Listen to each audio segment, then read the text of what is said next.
দেশে এখন বসন্ত না থাকলেও বসন্ত ছুঁয়েছে জাপানকে। চেরি ফুলের সৌন্দর্য ফুটে উঠেছে দেশটির রাস্তাঘাটে।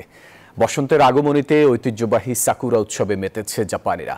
উৎসবে মেতেছেন দেশটিতে বসবাসরত বাংলাদেশিরাও। জাপানের টোকিও থেকে বিস্তারিত জানাচ্ছেন তানিয়া মিথুন। তীব্র শীতের প্রকোপ কিছুটা কমলেই জাপানে ফুটতে শুরু করে চেরি ফুল। পাতাঝরা গাছের ডালে প্রস্ফুটিত হয় ছোট ছোট গোলাপি কুড়ি। মার্চ থেকে মে মাস পর্যন্ত জাপানের সৌন্দর্য বাড়ায় চেরি ফুল সহ আরো নানা রঙের ফুল। প্রতি বছরের মতো এবারও চেরি ফুলের পাপড়ি মেলার সঙ্গে সঙ্গে এই উৎসবে মাতেন জাপানিরা। জাপানি ভাষায় চেরি ফুলের নাম সাকুরা। এই ফুলের নামে নামকরণ হয়েছে উৎসবের।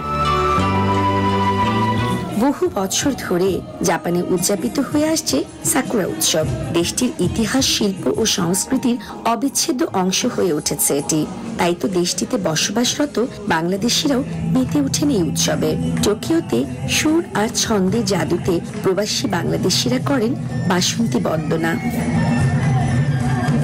অনুষ্ঠানের প্রধান অতিথি ছিলেন বাংলাদেশ দূতাবাসের রাষ্ট্রদূত শাহাবুদ্দিন আহমেদ। বলেন, এসব উৎসব আয়োজন বিদেশের মাটিতে সমৃদ্ধ করেছে বাংলাদেশকেও।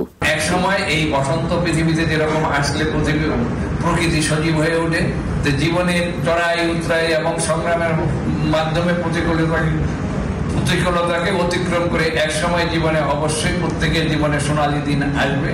অনুষ্ঠানে প্রয়াত উপদেষ্টা আসলাম হীরাকে স্মরণ করে 1 মিনিট নীরবতা পালন করা হয়। বিদেশের মাটিতে 14 বছর ধরে এমন আয়োজন করে আসছে বাংলাদেশ আর্ট ফোরাম নামের একটি সংগঠন। সব শেষে ছিল মনোজ্ঞ সাংস্কৃতিক অনুষ্ঠান। তানিয়া মিথুন, নিউজ 24, টোকিও, জাপান।